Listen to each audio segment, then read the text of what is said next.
So, when does the first Monday after the second Wednesday of the month mean anything? Only when it means a peaceful transfer of power and the continuance of this experiment we know as the United States of America.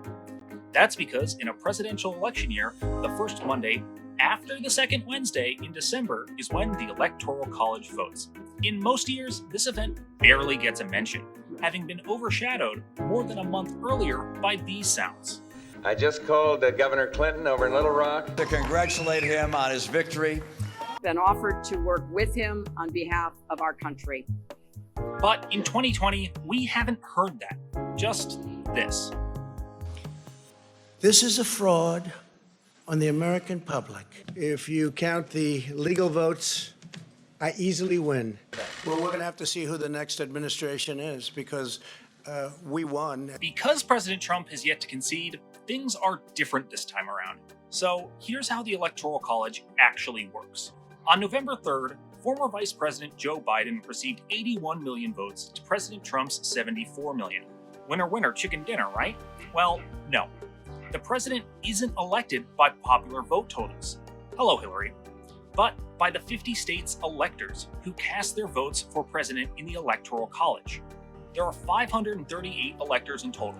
States get one for each of their representatives in the House, that's the first 435, plus one for each of their senators, another 100.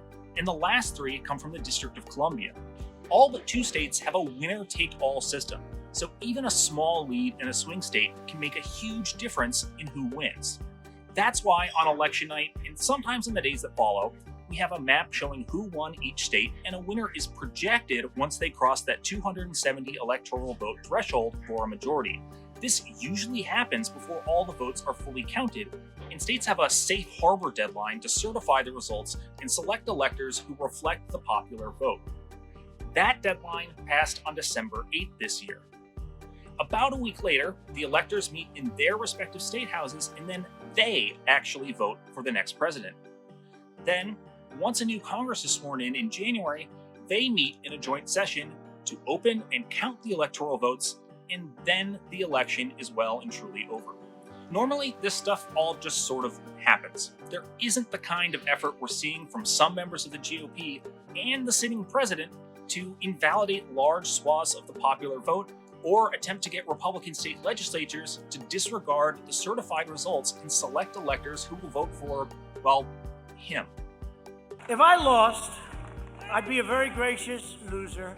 None of this has been successful so far, and there's no reason to think the results will change. But until it's over, we've got to keep paying attention.